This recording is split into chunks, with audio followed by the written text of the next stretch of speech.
Hello guys and welcome back to another video. आज के इस वीडियो के अंदर हम लोग एक नया टॉपिक डिस्कस करने जा रहे हैं, जो कि फ्रेंड्स हम लोग के बोर्स एटॉमिक मॉडल वाली सीरीज का एक पार्ट है। और फ्रेंड्स ये जो है ये बोर्स एटॉमिक मॉडल की जान है। फ्रेंड्स ये बहुत इंपॉर्टेंट टॉपिक है। अगर आपको बोर्स मॉडल को मास्टर करना है, बहुत अच्छे से समझना है अगर आपको बोर्स मॉडल, तो आपको ये टॉपिक अच्छे से समझ में आना चाहिए। और इसके आगे जो स्पेक्ट्रम वाला पार्ट है that is equally important.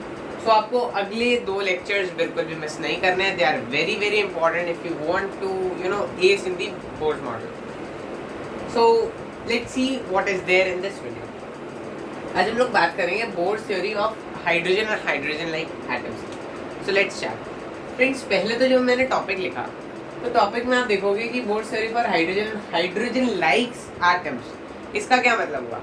Friends पिछले वीडियो के अंदर अगर आपको याद हो, मैंने प्लैंक्स क्वांटम थ्योरी के आगे जो लेक्चर था पोस्टुलेट्स ऑफ बोर्स मॉडल, उसके अंदर एक मतलब छोटा सा नोट डाला था। मैं उसको रीड करना भूल गया था और आपको बताना भूल गया था, but let me tell it now. वो था कि फ्रेंड्स उसमें मैंने लिखा था कि Bohr's model is only applicable for mono electronic species. अब ये मोनो इलेक्ट्रॉनिक स्पीशीज क्या होती हैं? मोनो इलेक्ट्रॉनिक यानी मोनो का मतलब होता है वन, मोनो मीन मतलब हमें पता है ना, मोनो मीन्स वन, और electronic means something relating to electrons. So जिन एटम्स के अंदर स्पीशीज यानी एटम्स की बात हो रही है बेसिकली, जिन एटम्स के अंदर या जिन एलिमेंट्स के एटम्स के अंदर एक इलेक्ट्रॉन होता है, उन एटम्स को हम लोग मोनो इलेक्ट्रॉनिक कहते हैं। अब मोनो इलेक्ट्रॉनिक के एग्जांपल क्या है? आप सोचोगे सिर्फ हाइड्रोजन होता है जिसमें एक इलेक्ट्रॉन होता है क्योंकि उसका एटॉमिक नंबर 1 होता है। बाकियों के अंदर तो है जैसे हीलियम में 2 इलेक्ट्रॉन्स होते हैं। बट फ्रेंड्स हम लोग अगर देखें तो हाइड्रोजन लाइक एटम्स में कौन कौन से आएंगे? अब जनरली वैसे अगर नॉर्मल स्टेट में देखा जाए तो जो चार्ज नहीं है, नॉन आयनिक स्पीशीज, उनके अंदर तो हाइड्रोजन आएगा बेसिकली, वो तो हमें पता है। लेकिन अगर hydrogen like species, hydrogen like atoms और ज़्यादा एटम्स की अगर हम बात करें तो बेसिकली वो आयंस के फॉर्म में हमें नजर आते हैं। एग्जाम्पल क्या क्या है मैं लिख देता हूँ। एग्जाम्पल है जैसे कि He पॉजिटिव, इसमें 1 पॉजिटिव का चार्ज है। यानी जैसे कि हीलियम के अंदर 2 इलेक्ट्रॉन्स होते हैं, राइट? 2 में से एक इलेक्ट्रॉन जो है वो नहीं है एटम के अंदर। दैट मीन्स बेसिकली एक इलेक्ट्रॉन एग्जिस्ट करता है, राइट? इसमें एक इलेक्ट्रॉन एग्जिस्ट करता है। नेक्स्ट एग्जाम्पल क्या है हम लोग का? हीलियम के बाद में आता है लिथियम। लिथियम में 2 पॉजिटिव का चार्ज अगर होगा तो उसके अंदर एक इलेक्ट्रॉन होगा, क्योंकि इसमें जनरली 3 इलेक्ट्रॉन्स होते हैं। Not generally but in the stable state 3 electrons होते हैं। एंड Li2 पॉजिटिव जो है इसमें एक इलेक्ट्रॉन होगा, यानी ये भी मोनो इलेक्ट्रॉनिक है।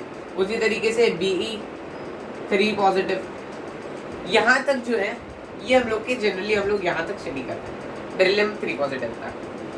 उसके आगे अगर आप देखो तो बोरॉन कार्बन वगैरह पे हम लोग इतना जनरली नहीं जाते हैं, हम लोग यहीं तक रेस्ट्रिक्टेड रहते हैं इन दी बोर्स मॉडल, राइट? इसके आगे भी मतलब आप देख सकते हैं कि बेरिलियम के आगे बोरॉन 4 पॉजिटिव हो जाएगा, कार्बन 5 पॉजिटिव हो जाएगा। बट द थिंग इज कि जनरली मैं आपको बता रहा हूँ, क्वेश्चंस भी जो आप फेस करोगे most 95% of the questions will be based on either most of them will be on hydrogen, and जो बाकी होंगे वो helium positive pay, Li2 positive या फिर Be3 पॉजिटिव पे बेस्ड होंगे। उसके आगे मतलब बहुत रेयर कोई चांसेस है कि आपको बोरॉन 4 पॉजिटिव या फिर कार्बन 5 पॉजिटिव का पूछा जाए।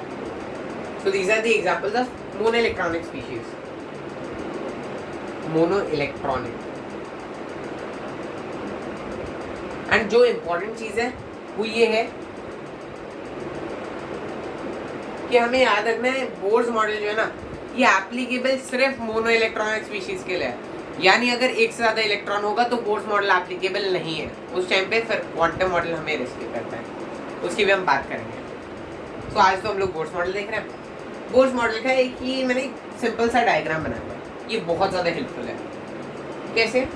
अगर आप देखो ये बहुत सिंपल एक डायग्राम है जिसमें हमें बताया गया है, आप इसको हाइड्रोजन एटम मान सकते हैं। जनरली मैंने एक मोनो इलेक्ट्रॉनिक स्पीशीज का एटम माना हुआ है, जिसके अंदर जो ये पॉजिटिव लिखा मैंने साइन से मार्क किया है, ये हम लोग का ऑब्वियसली न्यूक्लियस है। एंड जो ये एक ऑर्बिट बनाया मैंने, एक ऑर्बिट के अंदर यहाँ पर एक इलेक्ट्रॉन है, और एक ही इलेक्ट्रॉन है क्योंकि हम लोग मोनो इलेक्ट्रॉनिक स्पीशीज की बात करते हैं बोर्स मॉडल में। तो जो इलेक्ट्रॉन है हमें पता है कि दो चार्ज पार्टिकल्स, एक पॉजिटिव चार्ज का और एक नेगेटिव चार्ज का, यानी दोनों का चार्ज अपोजिट है, उनके बीच में एक फोर्स एग्जिस्ट करती है।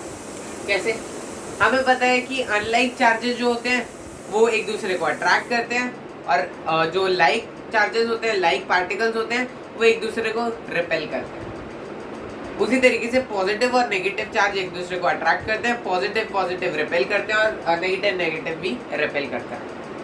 यहाँ पर इलेक्ट्रॉन जो होते हैं, इसके ऊपर एक नेगेटिव चार्ज होता है, मैंने यहाँ पे मार्क किया, एंड एक प्रोटॉन जो होता है उसके ऊपर पॉजिटिव चार्ज होता है, राइट। तो ऑब्वियसली देयर इज, मतलब आप कॉमन सेंस लगाओगे तो दोनों मतलब अपोजिट चार्जेस के, तो दोनों के बीच में एक फोर्स एग्जिस्ट करेगा, और इस फोर्स को हम लोग बोलते हैं इलेक्ट्रोस्टैटिक फोर्स ऑफ अट्रैक्शन, यानी ये चार स्पीशीज के बीच में एग्जिस्ट करता है। इसको हम लोग कोलम्बिक फोर्स भी बोलते हैं। एंड इन जनरल अगर हम देखें तो ये सेंट्रीपिटल फोर्स की तरह एक्ट कर रहा है। सेंट्रीपिटल फोर्स वो फोर्स है जो कि मीन्स एक रिवॉल्विंग बॉडी पर एक्ट कर रहा है, एंड जो फोर्स है वो टूवर्ड्स दी सेंटर होता है हमेशा, सेंट्रीपिटल फोर्स। इसके बारे में आई थिंक हम लोग ने 9th स्टैंडर्ड में ग्रेविटेशन चैप्टर जो था उसके अंदर भी पढ़ा था, कि जैसे कि अर्थ रिवॉल्व करती है सन के अराउंड, तो अर्थ को जो चीज़ बाइंड करके रखती है उसके ऑर्बिट के अंदर, मतलब जो फोर्स जो है जो उसको ऑर्बिट के अंदर होल्ड करके रखती है, दैट इज सेंट्रीपिटल फोर्स। उसी तरीके से सेम कॉन्सेप्ट इज अप्लाई किया। एक जो न्यूक्लियस है उसके अराउंड इलेक्ट्रॉन ऑर्बिट करता है, इलेक्ट्रॉन जो है वो और उसके और न्यूक्लियस के बीच में एक फोर्स होती है, that is called electrostatic force. In general it is the centripetal force that is acting towards the nucleus, ठीक है। जो न्यूक्लियस है वो अट्रैक्ट करता है इलेक्ट्रॉन को। अब क्या होता है, अगर फ्रेंड्स आप सोचो एक ही तरफ फोर्स लग रही है, अब मैंने क्या किया, एक इसमें फिर वही कॉन्सेप्ट आ जाएगा जिस वजह से रदरफोर्ड मॉडल जो है वो फेल हो गया था। एग्जैक्टली वही नहीं, but the thing is Rutherford model जब फेल हुआ तो उसका ये रीज़न था कि मैक्सवेल जो थे उनकी थ्योरी आई थी दैट चार्ज पार्टिकल जब it will be in acceleration, obviously a revolving body is always under acceleration, क्योंकि उसकी वेलोसिटी चेंज होती है। वेलोसिटी क्यों चेंज हो रही है? क्योंकि डायरेक्शन चेंज हो रहा है। वेलोसिटी जो है ये डायरेक्शन पे डिपेंड करती है, राइट। और डायरेक्शन जो है वो हर पॉइंट पर चेंज हो रहा है, ठीक है। जिस तरीके से रिवॉल्व करते जाएगा बॉडी तो उसका डायरेक्शन चेंज होता रहेगा हर पॉइंट पर, अगर वो रिवॉल्व कर रहा है। तो कॉमन सेंस के साथ में इलेक्ट्रॉन जो है उसके साथ भी ऐसा ही हो रहा है। तो इलेक्ट्रॉन जब एक्सेलरेशन के अंदर है, वो एक चार्ज पार्टिकल है, तो कुछ एनर्जी रेडिएट करता है, और एनर्जी रेडिएट करता है तो क्या होता है, एनर्जी जब लूज करता है तो वो टुवर्ड्स द न्यूक्लियस मूव करेगा, एंड जब वो टुवर्ड्स द न्यूक्लियस मूव करता है दैट मीन्स एक टाइम ऐसा आएगा जब वो रिवॉल्व करते करते एक स्पाइरल पाथ फॉलो करेगा, and it will eventually collide with the nucleus. But ऐसा नहीं होता है। अगर ऐसा होता, मैं ये चीज़ मतलब बहुत वीडियोज़ में रिपीट कर चुका हूँ, अगर ऐसा होता तो हम लोग देखते कि हमारे आसपास की चीज़ें वैसी नहीं होती, बिल्कुल भी जैसे कि है। मतलब आप देखते कि कोई भी चीज़ दूसरी चीज़ में कन्वर्ट हो जाती है अपने आप, या दुनिया बहुत ज़्यादा अनस्टेबल होती है, इतनी ज़्यादा अनस्टेबल कि हम लोग एग्जिस्ट नहीं कर पाते, राइट। लेकिन ऐसा नहीं है, हम लोग एग्जिस्ट करते हैं। दैट मीन्स वो थ्योरी तो गलत नहीं है, but it is not applicable here. We assume that in this case that theory is not applicable, ऐसा बोर ने अज्यूम किया था।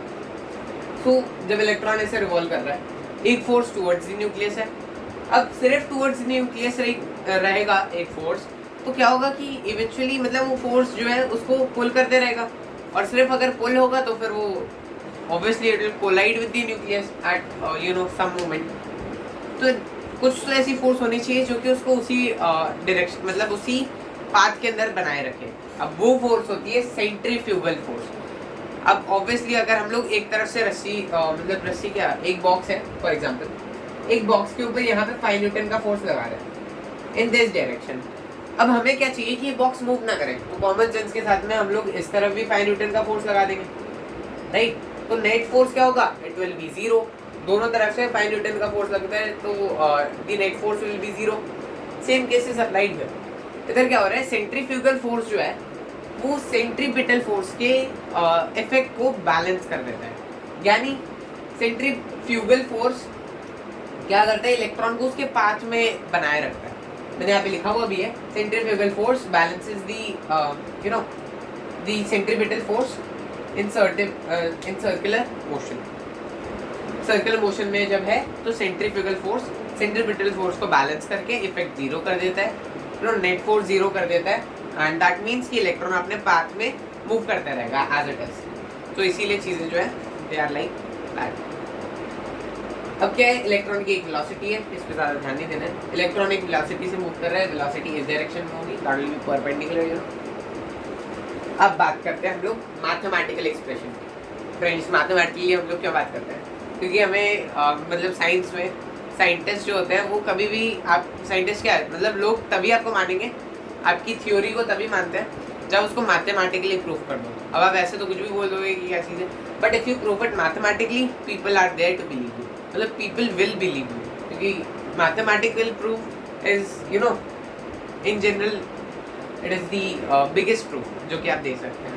तो मैथमेटिकल प्रूफ अगर आप किसी चीज़ का दे पाते हैं, that means you are at that particular you know thing you are correct, 100% correct. आप उसी चीज़ पे हो, ऐसा नहीं है उस चीज़ के साथ कोई और चीज़ रिलेटेड है एंड आप उसके बारे में सही हो, that is not true. That is why जो है थ्योरीज बहुत बार यू नो फेल हो जाती हैं और उसके बाद में नई थ्योरीज आती हैं। उनका यही रीज़न होता है, मैथमेटिकली जो आपने किया वो तो सही था, बट वो उसी सिचुएशन के अंदर सही था। अगर सिचुएशन चेंज हो जाती है, फॉर एग्जाम्पल अगर यहाँ पे मोनो इलेक्ट्रॉनिक की जगह मल्टी इलेक्ट्रॉनिक स्पीशीज आ जाती है, ज़्यादा इलेक्ट्रॉन्स आ जाते हैं, तो एप्लीकेबल नहीं है। अब आप पूछोगे क्यों एप्लीकेबल नहीं है? फ्रेंड्स, थोड़ा कॉम्प्लेक्स चीज़ है, बट मैं आपको सिंपलर वे में बताने की कोशिश करता हूँ। अब जब मैंने आपको बताया अभी कि दो लाइक पार्टिकल्स जो होते हैं, दो चार्ज्ड लाइक पार्टिकल्स, वो एक दूसरे को रेपेल करते हैं, ठीक है। इलेक्ट्रॉन और इलेक्ट्रॉन, दो इलेक्ट्रॉन है फॉर एग्जाम्पल, दोनों के ऊपर नेगेटिव चार्ज है, दोनों एक दूसरे को रेपेल करेंगे। अब जब ज़्यादा इलेक्ट्रॉन्स हो जाएंगे तो हर चीज़ एक्यूरेट नहीं आ पाएगी, हम लोग उसको मेजर नहीं कर पाएंगे कभी। इलेक्ट्रॉन बढ़ते जाएंगे, उनके बीच में कुछ रेपल्सिव फोर्सेस भी होंगी, तो हम लोग ये फोर्सेस जो है इनको कैलकुलेट नहीं कर सकते। इसीलिए बोर्स मॉडल जो है एप्लीकेबल नहीं था। क्यों? क्योंकि अगर इलेक्ट्रॉन बढ़ जाते हैं तो उनके बीच में रेपल्सिव फोर्सेस भी आ जाते हैं, और रेपल्सिव फोर्स आने के कारण हम हर चीज़ को मेजर नहीं कर सकते थे। दैट इज़ वाई ये सिर्फ मोनो इलेक्ट्रॉनिक स्पीशीज़ के लिए एप्लीकेबल था।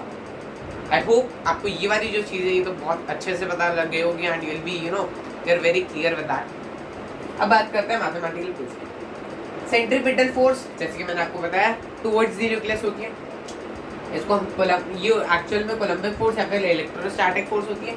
इसको हम रिप्रेजेंट करते हैं एफ ऑफ सी से। इन जनरल आपको अलग अलग बुक्स में अलग अलग नोटेशन मिलेगी, हमें नोटेशन से डरने की जरूरत नहीं है, हमें जो जनरल नोटेशन है वो जरूर पता होना चाहिए, एंड बाकी चीज़ें हम अपने आप हैंडल कर सकते हैं। कोलम्बिक फोर्स, इसका you know general notation F C है, and it will be equal to centrifugal force. क्यों? क्योंकि ये दोनों फोर्सेस जब इक्वल होगी तभी तो चीज़ मेंटेन रहेगी। इस एग्जांपल में जैसे कि मतलब लेफ्ट साइड में जो फोर्स लग रही है, लेफ्ट डायरेक्शन में जो फोर्स लग रही है दैट इज 5 न्यूटन, तो राइट में भी 5 न्यूटन फोर्स लगेगी, तभी बॉडी जो है अपनी पोजीशन पर रहेगी। अगर मैं यहाँ पे 6 न्यूटन कर देता राइट साइड में, तो विद कॉमन सेंस ये 1 न्यूटन का फोर्स जो है इसको towards the right you know it would have been forcing, it would have been facing. उससे क्या होता है कि ये राइट की तरफ मूव करने लग जाती है, that means the net force would have been towards the right. But ऐसा नहीं होता है, क्यों? क्योंकि दोनों फोर्सेस इक्वल होती हैं, सेंट्रीपिटल फोर्स और सेंट्रीफ्यूगल फोर्स इक्वल होते हैं। अब सेंट्रीफ्यूगल फोर्स जो है मैंने यहाँ पे मार्क किया हुआ है, it is equal to mv²/r। आपको इसमें ज़्यादा नहीं सोचना है कि ये कैसे है, इसके बारे में हम लोग फिजिक्स में पढ़ने वाले हैं। अभी फिलहाल के लिए हमारे एटॉमिक स्ट्रक्चर चैप्टर के लिए हमें बस इतना पता होना चाहिए कि centrifugal force is equal to mv²/r। That is मतलब दैट्स इट। आपको ज़्यादा नहीं सोचना है इसके बारे में कि ये वाला कहाँ से है। This will be studying in physics.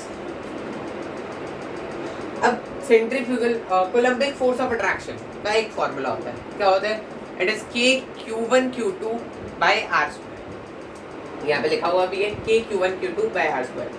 मतलब अगर दो चार्ज पार्टिकल्स हैं, लेट मी शो यू, दो चार्ज पार्टिकल्स हैं, ठीक है, एक में है पॉजिटिव चार्ज और एक में है नेगेटिव चार्ज, ठीक है। There are the distance of you know R के डिस्टेंस पे ये मौजूद है, एक दूसरे से आर के डिस्टेंस पर है, ठीक है। फर्स्ट का चार्ज q1 है, इसका चार्ज q1 है, इसका चार्ज q2 है। आपको कुछ याद आ रहा है? हमने ग्रेविटी वाले चैप्टर में ऐसी कुछ बात की थी। It is you know almost the same formula. k is a constant जिसकी वैल्यू 9 × 10⁻9 होती है, इसके बारे में ज़्यादा नहीं सोचना है। K Q1 Q2 by r², यानी इन दोनों चार्ज पार्टिकल्स के बीच में जो फोर्स एग्जिस्ट कर रही होगी that will be equal to K charge 1 multiplied by charge 2 divided by the distance between the two charges, ठीक है। K Q1 Q2 by r²। अब अगर ग्रेविटेशन वाले में मैं आपको बताऊं तो दो अगर बॉडीज है जिनका मास m1 m2 है, उनके बीच का डिस्टेंस d है या फिर r आप मान सकते हो, तो हम लोग दोनों के बीच में जो ग्रेविटेशनल फोर्स है वो कितना होगा, हम उसको कैलकुलेट करते हैं Gm1 m2 बाय r² से। उसी तरीके से सेम आपको वैसा कुछ नजर आ रहा होगा, बट ये चार्ज पार्टिकल्स के लिए, और वो जो है वो जो आपके दूसरे पार्टिकल्स होते हैं, group of particles you know जो जिनके बीच में ग्रेविटेशनल फोर्स एग्जिस्ट करती है, हम उसमें ग्रेविटेशनल फोर्स की बात कर रहे हैं, इसमें इलेक्ट्रोस्टैटिक फोर्स की बात हो रही है, that is K Q1 Q2 by r²। अब क्या होता है, it will be equal to mv² by r। mv² by r हमारी सेंट्रीफ्यूगल फोर्स है। हम इसको आगे सॉल्व करेंगे तो हमें मिलता है kZe² by r²। आप सोचोगे Q1 और Q2 की जगह पे Ze² कहाँ से आ गया, सो लेट्स सी। Q1 क्या है, Q1 is the charge on nucleus, मैंने यहाँ पे डायरेक्ट Ze लिखा हुआ है, but let me tell you, ये जो न्यूक्लियस है ना, इसके ऊपर चार्ज Ze है। अब Ze क्यों है, ये जो होता है ये चार्ज ऑन इलेक्ट्रॉन होता है। हमें पता है charge on electron is equal to the charge on proton, but दोनों यू नो अपोजिट साइन वाले होते हैं, तो हम लोग मैग्नीट्यूड तो सेम ले सकते हैं, यानी E ले सकते हैं। अगर हम लोग चार्ज ऑन इलेक्ट्रॉन का मैग्नीट्यूड E ले रहे हैं तो it will B E multiplied by Z। Z atomic number होता है नंबर ऑफ प्रोटॉन्स, तो अगर 2 प्रोटॉन हुआ तो it will B 2E, 3 protons के लिए 3, उसी तरीके से Z इलेक्ट्रॉन्स के लिए Ze। Z is the atomic number. Q2 जो है वो एक इलेक्ट्रॉन के ऊपर चार्ज है, एक इलेक्ट्रॉन क्यों, दोनों इलेक्ट्रॉन स्पीशीज है, राइट। तो Q2 will be equal to E, you know charge on the electron. और ध्यान रखिए ये जो चार्ज होता है ना, ये नेगेटिव होता है। अब आप सोचोगे यहाँ पे हमने नेगेटिव साइन क्यों नहीं यूज किया, हमें यहाँ पे माइनस kZe² by r² लिखना चाहिए equal to mv² by r, लेकिन हमने नहीं किया, तो उसके लिए यहाँ पे इम्पोर्टेंट मैंने नोट डाल दिया। हमने क्या पढ़ा कि जो नेट फोर्स होती है ना वो 0 होती है, दैट इज वाई इलेक्ट्रॉन जो है वो अपनी पोजीशन में मेंटेन रहता है। सो नेट फोर्स जो होती है it is equal to centrifugal force plus centripetal force, right. दोनों फोर्सेस को ऐड कर देंगे तो you know net force will be 0। So 0 is equal to mv² by r, that is centrifugal force plus centripetal force। अब आप देख सकते हो यहाँ पे मैंने एक माइनस ऐड किया है, क्यों, क्योंकि इलेक्ट्रॉन के ऊपर जो चार्ज है वो तो नेगेटिव साइन वाला होगा, तो यहाँ पे एक माइनस साइन आ जाएगा। अब इसी को जब आप LHS पे मूव कर दोगे तो माइनस से प्लस हो जाएगा, राइट। तो ये kZe² by r² equal to mv² by r, जो कि सेम इक्वेशन आप यहाँ पर देख सकते हैं, ये मैंने लिखी है। तो आई होप आपको ये जो चीज़ें ये मीन्स अच्छे से क्लियर हो गई होंगी, and I tried my best to you know explain this topic. हम नेक्स्ट टॉपिक के अंदर बात करने वाले हैं जो एनर्जी लेवल्स हैं उनके बारे में, energy levels of H atom और बाकी चीज़ें। So will meet in the next video. तब तक के लिए अच्छे से पढ़ना है, प्रैक्टिस करनी है क्वेश्चन की, इस पे भी आपको कुछ क्वेश्चंस मिल जाएंगे।